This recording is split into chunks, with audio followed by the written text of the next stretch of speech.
November 1943. WASP Class 44-4 was reporting for training at Avenger Field in Sweetwater, Texas. Deanie Parrish was one of 95 new recruits to arrive on base. I know that once I got in, we were told from the very beginning, do not write home and tell your family what you're doing. They didn't want the enemy to know because they said they would use it as propaganda that America was so hard up for pilots, they had to use women. Of course, they were having to use male pilots in the States to ferry aircraft, to train gunners, to train navigators and bombardiers and many, many other jobs that these male pilots were doing, that if somebody could relieve them, then they could go to combat. But of course, naturally, they weren't going to let girls go to combat. It was a thousand wonders that they would let us fly. But we got to Sweetwater, got off the train, and there was one big hotel, the Blue Bonnet Hotel, and we all assembled there. In the meantime, I met a girl that was also going to be in the same class.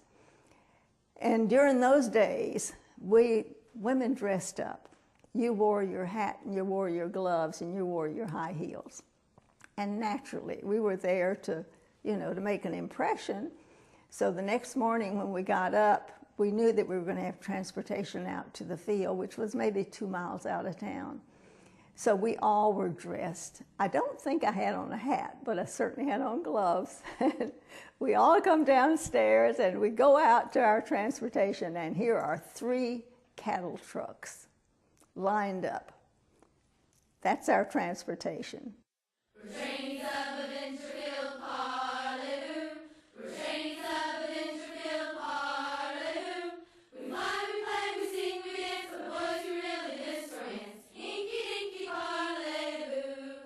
Training was military training, and living was military living. WASP lived in barracks, did PT, and wore uniforms, all part of Jackie Cochran's plan. But there was a twist. Jacqueline Cochran was there, which that was a thrill. We all assembled, and she got up and began to talk to us and to tell us about what the program was about, what to expect. And then she said something that I have never forgotten. She said, you may be in a man's world, and you may be flying a man's airplane, but I want you to remember, when you get out of that airplane, you're a lady. I want you to look like a lady, and I want you to act like a lady. I've never forgotten it. I think the only thing I thought about is if I can help so that some man can go over and fight this war. That's all that was important.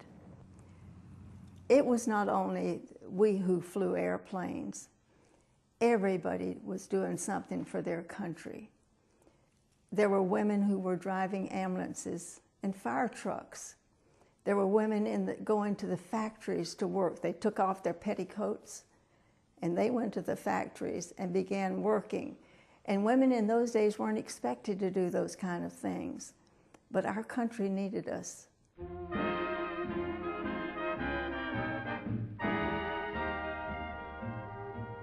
I couldn't get in the regular service because I had 2 children that were 4 and 2, and they had to be 14 years of age to get in.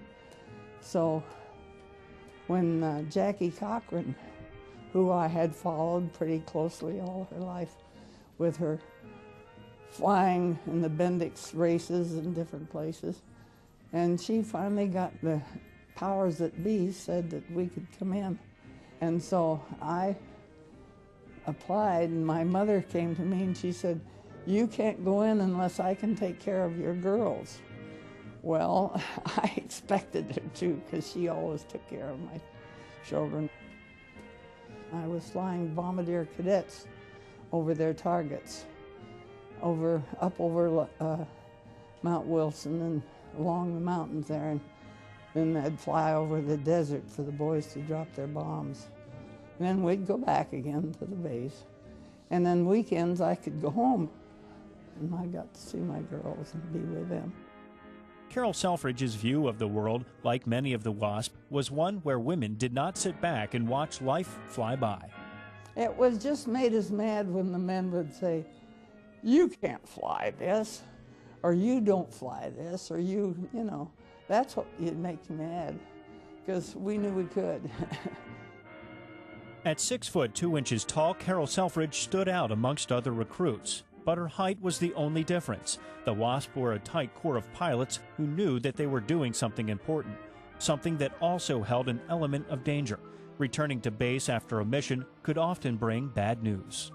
When I got back that day, here are all my classmates that ran out to see who was in that airplane and to tell me that there had been a mid-air collision. We were on our way into the landing, and he looked up ahead and he says, "Oh, Jesus." And it was two planes coming together. One of the girls was the class below me, and one was the class ahead of me. The newer pilot was coming in from this end on one of her first landings, and they hit head on, crashed right in front of us. We took up a collection to send her body home, and they wouldn't let us put an American flag on her coffin.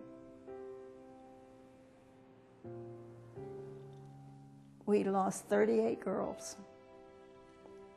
Their families got no compensation at all. There were no honors. They would not allow those families to put the gold star in the window, which other families could do who lost males in the war. But at that point, of course, we were not commissioned. We had been told when we went that first day into Avenger Field, we all had to raise our right hands and take the oath that every military officer takes, because they expected us to be militarized. But they weren't. When her time as a WASP came to an end, Carol Selfridge helped out in the Civil Air Patrol. Time would prove that Carol may have been the first, but not the last woman in her family to get behind the controls of a military aircraft. My grandmother. Amazing woman.